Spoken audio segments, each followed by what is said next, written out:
Obviously, there's going to be two names that come to your mind when you think who's the king of the 200s. There's going to be Noah Lyles and Leslie Tebogo. These are two guys that's been very dominant over the last 2 years. But we can't forget Kenny Bednarek. He's also been in the mix. But let's talk about Leslie Tebogo's season this year and how he's the new Olympic champion. Of course, we have to talk a little bit about Noah being sick during that 200-meter finals, but who knows what would have happened if he was fully healthy. But let's talk about Tebogo. He's ran one of the fastest in the 200 meters with 19:46. That's a very impressive time. So we can't say, hey, with 100% that Noah would have beaten him, because Noah would have had to run one of his fastest time to win that race. So if Noah didn't have COVID during the Olympic finals, who knows? But of course, right now, Noah is definitely leading over the last couple of years, being the two-time world champion in the event. And although he did miss out on the 200-meter gold medal at the Olympics for a second time, 2 medals in the 200 meters at the Olympic Games between 2020's Olympics and this Olympics is still impressive. Not to mention, he is the 3rd fastest person in history. So let's weigh up the things that makes them great.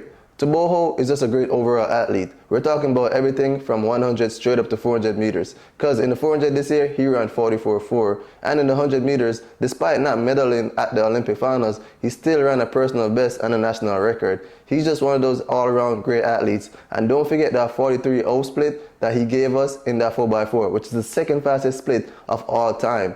Tebogo is actually thinking about doing the 400 meters next year, at least trying it out a little bit, to see what he could really do if he focused on it. I can say a lot of the same things for Noah Lyles. Obviously, Noah doesn't have that same 400 strength that Tebogo has, because we haven't seen Noah run any 44s. We haven't even seen him split 44s, much as 43.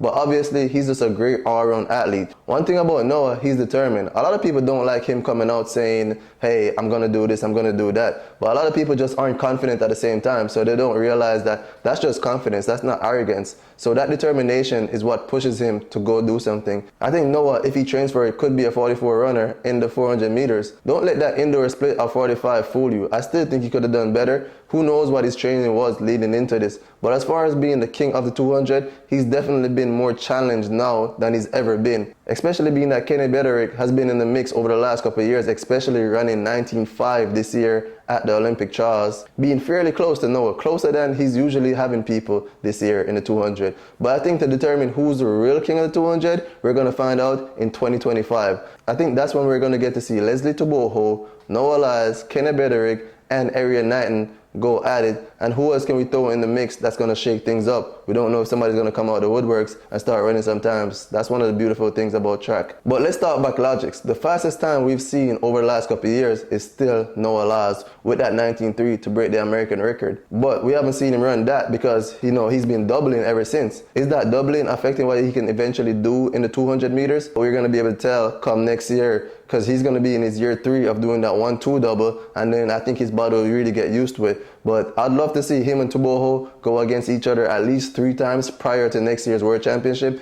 in Tokyo to really determine who's the real king of the 200 meters. Let me know down in the comments, who do you think runs the event right now? We already know right now, you got to give Noah the 100 meters. He won the World Championship last year and the Olympics this year, and he's fended off all challenges. But the 200, I still think it's an open case.